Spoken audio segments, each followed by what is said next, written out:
मन में रख आस्था, कर्म बस करे जा, कर्म ही धर्म, वो धर्म बस किए जा। जिंदगी ले चाहे जितने इम्तिहान, हिम्मत से हर इम्तिहान पार बस किए जा। नमस्कार, स्वागत है आप सभी का आपके पसंदीदा कार्यक्रम डॉक्टर कंचन नेगी शो में, जिसका उद्देश्य है देश विदेश से विभिन्न क्षेत्रों में उत्कृष्ट कार्य कर रही शख्सियतों और संस्थाओं को आप सभी से रूबरू कराना, विभिन्न पर्यटक स्थलों के साथ साथ विकास, विज्ञान, इतिहास और चर्चित मुद्दों पर जानकारियां साझा करना और साथ ही सरकार की विभिन्न जन कल्याणकारी योजनाओं को जनता तक पहुंचाना। और आज की इस कड़ी में हम आपको लेकर चलेंगे देवभूमि उत्तराखंड के पंचप्रयाग में। पर आगे बढ़ने से पहले यदि अभी तक आपने हमारे चैनल को सब्सक्राइब नहीं किया है तो हमारे चैनल को तुरंत सब्सक्राइब कर लें।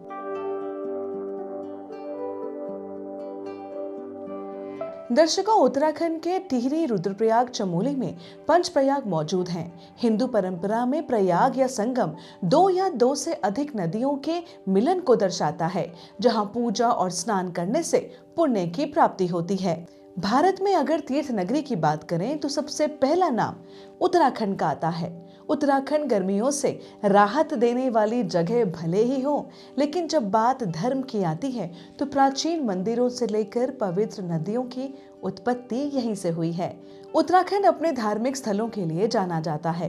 केदारनाथ, बद्रीनाथ, हरिद्वार और तुंगनाथ जैसे धार्मिक स्थल यहाँ पर हैं। इसके अलावा उत्तराखंड में 5 ऐसी जगह हैं दर्शकों जो पवित्र हैं और जहाँ स्नान करने का सपना हर एक श्रद्धालु का होता है।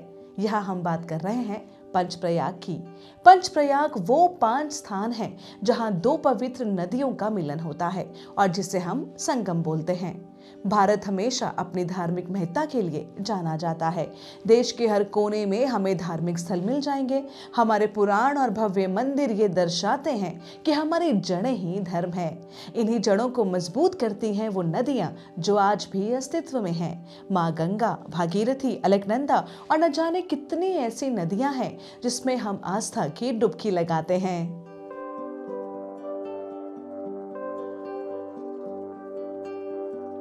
दर्शकों, हमारे पुराणों में जिन घटनाओं का वर्णन है उनमें से एक है माँ गंगा के धरती पर प्रकट होने की कहानी। जब माँ गंगा स्वर्ग से धरती पर आई तो उनके तेज प्रवाह को कम करने के लिए भगवान शिव ने उन्हें अपनी जटाओं में धारण किया। इसके बाद माँ गंगा अपने प्रवाह को कम करते हुए उन्हें अलग अलग हिमालयी क्षेत्र में बहीं।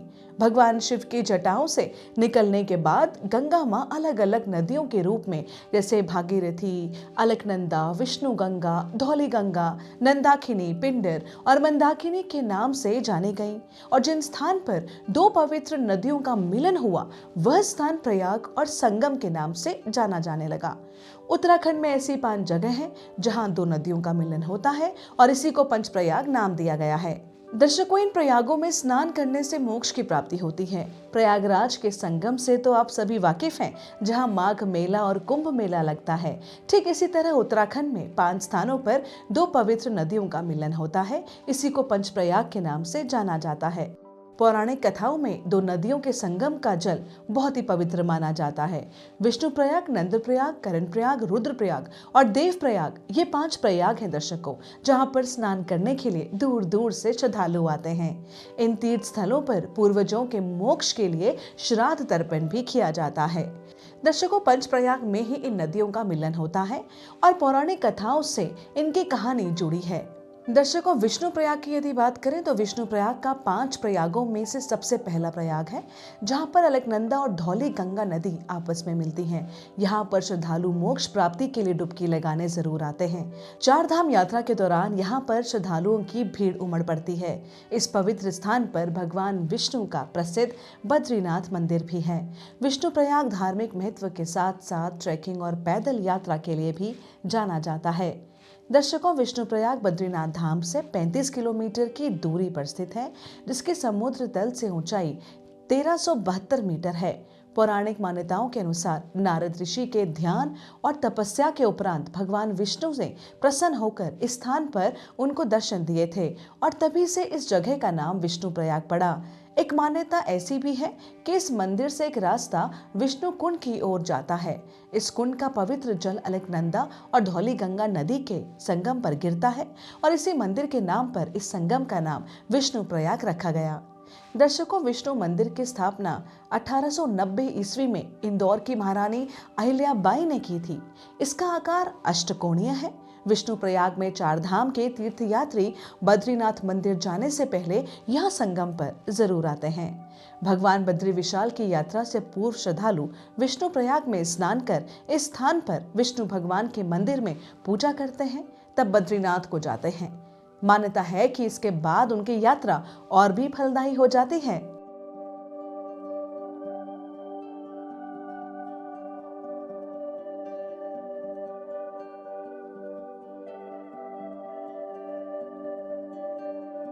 नंदप्रयाग की बात करें दर्शकों, तो उत्तराखंड के पंच प्रयागों में एक है नंदप्रयाग। यहाँ पर अलकनंदा और मंदाकिनी नदियों का समागम होता है। प्राचीन कथाओं के अनुसार इस स्थान का नाम श्री कृष्ण के पालक पिता राजा नंद के नाम पर पड़ा।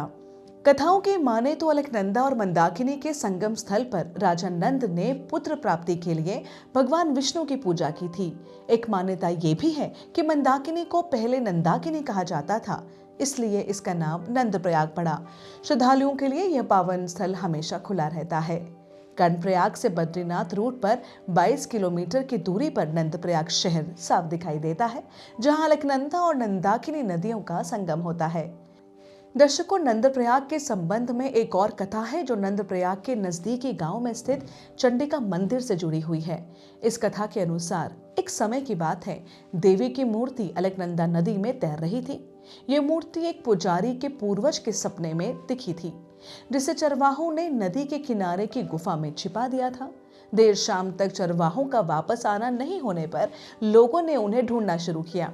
जब मूर्ति मिली तो उस मूर्ति के बगल में चरवाहे मूर्छित अवस्था यानी बेहोशी की हालत में पाए गए और इसी प्रकार दूसरे दिन पुजारी को एक और सपने में श्रीयंत्र को मूर्ति के साथ रखने का आदेश मिला।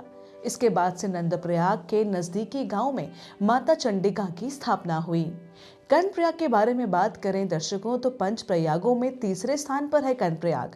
इसी स्थान पर पिंडर ग्लेशियर से निकलने के बाद पिंडर नदी अलकनंदा नदी में मिल जाती है। इसी मिलन के स्थान को कर्णप्रयाग के नाम से जाना जाता है। पौराणिक कथाओं की माने तो इस क्षेत्र का नाम कर्णप्रयाग महाभारत के योद्धा कर्ण के नाम पर रखा गया है। ये वही स्थान है जहां कर्ण ने कठिन तपस्या करके भगवान सूर्य से कवच और कुंडल प्राप्त किए थे। उत्तराखंड के 5 प्रयागों में से एक अलकनंदा और पिंडर नदी के संगम पर कर्णप्रयाग नगर बसा है।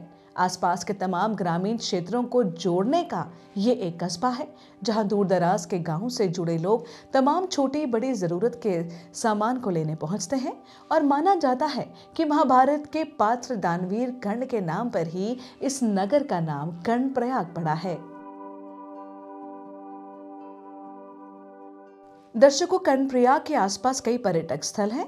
बताना चाहूंगी कि कर्णप्रयाग से 6 किलोमीटर की दूरी पर चंडिका देवी मंदिर स्थित है। दूसरी ओर कालेश्वर में भैरवनाथ मंदिर स्थित है। दर्शकों, एक दूसरी कहावत के अनुसार कर्ण ने इसी स्थान पर अपने पिता सूर्यदेव की आराधना की थी। तब भगवान सूर्य कर्ण की तपस्या से प्रसन्न हुए थे और उन्हें अभेद्य कवच कुंडल और अक्षय धनुष प्रदान किए थे। साथ ही कहा जाता है कि कर्णप्रयाग ही वो स्थान है जहां भगवान कृष्ण ने कर्ण को उनकी मृत्यु के बाद दफनाया था। दर्शकों, रुद्रप्रयाग की बात करें तो ऋषिकेश से कुछ ही दूर पर स्थित रुद्रप्रयाग श्रद्धालुओं के लिए खास स्थान है। रुद्रप्रयाग में अलकनंदा और मंदाकिनी नदी का मिलन होता है। रुद्रप्रयाग की मान्यता काफी खास है क्योंकि ये भगवान शिव से ताल्लुक रखता है। रुद्रप्रयाग का नाम भगवान शिव के दूसरे नाम रुद्र पर रखा गया है। यहाँ पर शिव जी के प्राचीन मंदिर भी हैं। यहीं पर भगवान शिव का रुद्रेश्वर नामक लिंग है। खास बात यह है कि यह वही स्थान है जहां से केदारनाथ धाम की तीर्थ यात्रा शुरू होती है। अलकनंदा नदी इसी स्थान से देवप्रयाग में भागीरथी नदी से मिलकर गंगा नदी का निर्माण करती है। यहाँ मंदिरों के सुंदर आकर्षण के साथ साथ नदियों का भी अवलोकन किया जा सकता है। सबसे खास बात यह है कि रुद्रप्रयाग से प्रसिद्ध धार्मिक स्थल केदारनाथ धाम मात्र 86 किलोमीटर की दूरी पर स्थित है। अलकनंदा और मंदाकिनी नदी का संगम यहाँ के खूबसूरत स्थानों में चार चांद लगा देता है। आस्था का प्रतीक ये जिला भगवान शिव के नाम पर रुद्रप्रयाग रखा गया है। दर्शकों, माना जाता है कि संगीत के उस्ताद नारद मुनि ने भगवान शिव की उपासना की थी। उपासना के उपरांत भगवान शिव ने मुनि नारद को आशीर्वाद देने के लिए रौद्र रूप में अवतार लिया था। शायद यही कारण है कि जिले को रुद्रप्रयाग के नाम से जाना जाता है। आस्था के संगम में डूबे इस स्थान पर जगदम्बा और शिव की प्रमुख धार्मिक मंदिर हैं।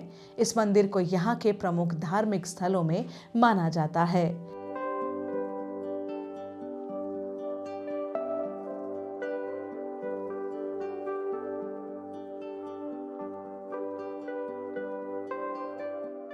रुद्रप्रयाग स्वयं में आस्था और अध्यात्म की नगरी के नाम से विख्यात है। अलकनंदा और मंदाकिनी नदी के साथ भगवान शिव और माता जगदम्बा के मंदिर यहाँ के प्रमुख आकर्षण केंद्र हैं। रुद्रप्रयाग के आसपास कई ऐसे आकर्षक स्थान हैं जो यहाँ आने वाले पर्यटकों का मन मोह लेते हैं। अगस्त्य मुनि की बात करें तो अगस्त्य मुनि की दूरी रुद्रप्रयाग से मात्र 18 किलोमीटर है। अगस्त्य मुनि का आश्रम 1000 मीटर की ऊंचाई पर मंदाकिनी नदी के तट पर स्थित है। माना जाता है कि अगस्त्य मुनि ने यहाँ कई वर्षों तक तपस्या की थी और यही कारण है कि इस स्थान को देवतुल्य का दर्जा दिया जाता है। स्थानीय लोग यहाँ स्थित मंदिर को अगस्तेश्वर महादेव मंदिर के नाम से पुकारते हैं। इस स्थान पर स्थित मंदिर के सबसे खास बात यह है कि यहाँ के पत्थर की दीवारों पर आगंतुक प्रख्यात हिंदू देवी देवताओं की तराशे गए चित्रों का अवलोकन करते हैं। पर्यटन नजरिए से ये मंदिर बेहद खास है क्योंकि यहाँ पर आयोजित होने वाले मेलों में भारी संख्या में पर्यटक अपनी उपस्थिति दर्ज कराने आते हैं। दर्शकों, गुप्त काशी की बात करें तो आस्था के नजरिए से गुप्त काशी एक बहुत ही खूबसूरत स्थान है। यह स्थान समुद्र तल से 1319 मीटर की ऊंचाई पर स्थित है। यहाँ की एक कथा प्रचलित है। माना जाता है कि महाभारत के युद्ध के बाद पांडव भगवान शिव के दर्शन करना चाहते थे। भगवान शिव को गुप्त काशी से केदारनाथ जाने के पीछे का कारण भी यही बताया जाता है कि भगवान शिव पांडवों से नहीं मिलना चाहते थे क्योंकि पांडवों ने अपने भाई का ही वध कर दिया था। यहाँ पर प्रसिद्ध शिव मंदिर उखी मठ के समीप है। यहाँ के प्रमुख आकर्षण केंद्रों की बात करें तो पुराना विश्वनाथ मंदिर, आराधनेश्वर मंदिर और मणिकर्णिका कुंड गुप्त काशी के प्रमुख आकर्षक स्थान है।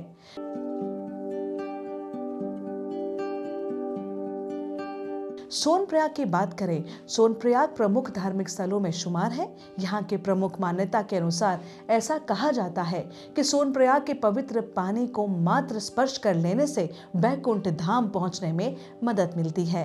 ये स्थान समुद्री तल से 1829 मीटर की ऊंचाई पर स्थित है।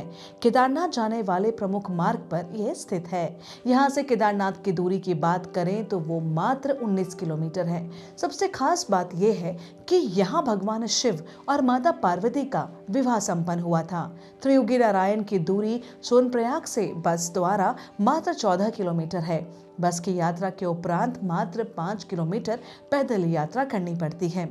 गौरीकुंड की बात करें तो गौरीकुंड स्थान की सबसे खास बात यह है कि यहाँ माता पार्वती ने भगवान शिव को पाने के लिए कठोर तपस्या की थी।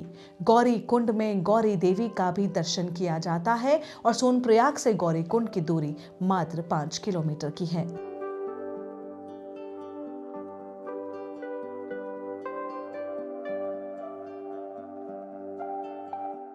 दर्शकों, रुद्रप्रयाग जाने के लिए सड़क, रेल और हवाई तीनों मार्ग उपलब्ध हैं। सबसे नजदीकी हवाई अड्डे की बात करें तो ये उत्तराखंड का जौलीग्रांट एयरपोर्ट है। ये एयरपोर्ट रुद्रप्रयाग से मात्र 159 किलोमीटर की दूरी पर स्थित है। रेलवे के द्वारा रुद्रप्रयाग जाने के लिए यहाँ के सबसे नजदीकी रेलवे स्टेशन ऋषिकेश पर उतरना पड़ता है। ऋषिकेश से रुद्रप्रयाग की दूरी मात्र 152 किलोमीटर की है।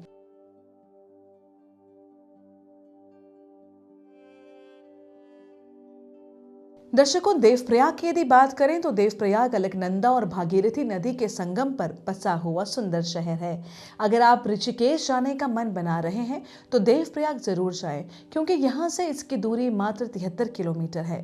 देवप्रयाग में डुबकी लगाने के लिए श्रद्धालु यहाँ भारी संख्या में जुटते हैं।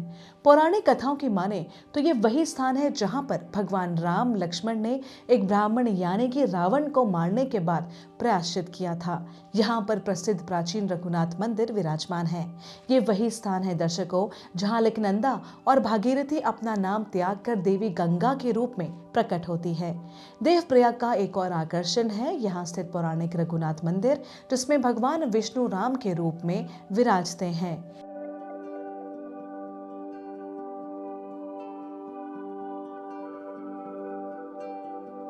दर्शकों, शहर के ऊपरी भाग में एक चबूतरे पर सीमेंट रहित बड़े पत्थरों से निर्मित 80 फीट ऊंचे इस मंदिर का निर्माण काल 1700 से 2000 वर्ष पूर्व बताया जाता है। कहते हैं कि धारा नगरी के पवार वंश के राजा कनकपाल के पुत्र श्यामपाल के गुरु शंकर ने काष्ठ का प्रयोग कर मंदिर शिखर का निर्माण करवाया था। गुरु शंकर और आदि शंकराचार्य का काल 8वीं सदी का है। उस काल में मंदिर का शिखर परिवर्तन होने के कारण जनश्रुति है कि मंदिर का निर्माण शंकराचार्य ने कराया था। स्कंद पुराण के केदारखंड में उल्लेख है कि त्रेता युग में ब्रह्म हत्या के दोष से मुक्ति के लिए श्री राम ने देवप्रयाग में तप किया और विश्वेश्वर शिवलिंगम की स्थापना की। इसलिए यहाँ रघुनाथ मंदिर की स्थापना हुई। यहाँ श्री राम के रूप में भगवान विष्णु की पूजा होती है। रघुनाथ मंदिर के गर्भगृह में श्याम पाषाण निर्मित 6 फीट ऊंची चतुर्भुज मूर्ति विराजमान है, लेकिन पूजा करते हुए मूर्ति की 2 बाहों को ढक दिया जाता है। यह अलौकिक मंदिर अन्य मंदिरों की तरह किसी चट्टान या दीवार पर टिका न होकर गर्भगृह के केंद्र में स्थित है।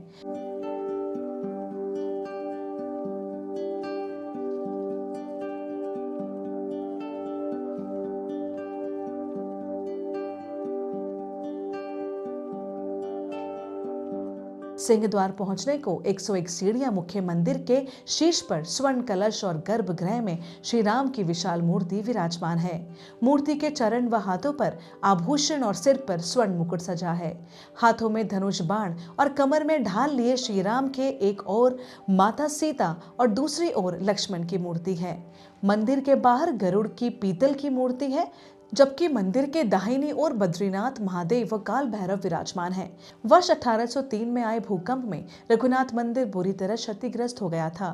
तब ग्वालियर राजघराने के माधवराव सिंधिया के पितामह दौलतराव सिंधिया ने इसकी मरम्मत करवाई।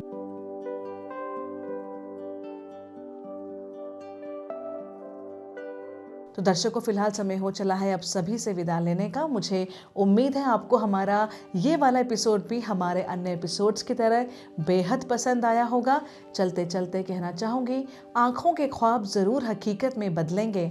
आँखों के ख्वाब ज़रूर हकीकत में बदलेंगे जब संघर्षों से आप खुशी खुशी लड़ेंगे। चेहरे पर रहेगी मुस्कुराहट हमेशा जब खुद से पहले आप दूसरों के लिए कुछ करेंगे। और इन्हीं पंक्तियों के साथ और इस उम्मीद के साथ कि द कंचन नेगी शो की टीम फिर हाजिर होगी अगले शनिवार रात 9 बजे सिर्फ उत्तराखंड हेरिटेज मीडिया पर। आप फिलहाल हमारी टीम को और मुझे यानी डॉक्टर कंचन नेगी को दीजिए इजाजत। नमस्कार। महिला सशक्तिकरण एवं बाल विकास विभाग उत्तराखंड के 105 परियोजना में संचालित आधार किट के माध्यम से आंगनबाड़ी केंद्रों में पंजीकृत लाभार्थियों यानी 6 माह से 6 वर्ष के बच्चों और महिलाओं के आधार पंजीकरण एवं आधार कार्ड में संशोधन का कार्य किया जा रहा है, जिससे कि लाभार्थियों को योजनाओं का लाभ ससमय पर मिल सके। बच्चों का आधार पंजीकरण निःशुल्क किया जाता है, जबकि महिलाओं का आधार संशोधन उत्तराखंड सरकार द्वारा निर्धारित शुल्क ₹50, आधार अपडेट, फोन नंबर, पता और ₹100 बायोमेट्रिक अपडेट, फोटो, फिंगरप्रिंट के लिए चार्ज किया जाता है। तो आप भी तुरंत नजदीकी परियोजना या अपने विकासखंड में जाकर इस सुविधा का लाभ उठा सकते हैं। सौजन्य से महिला सशक्तिकरण एवं बाल विकास विभाग उत्तराखंड।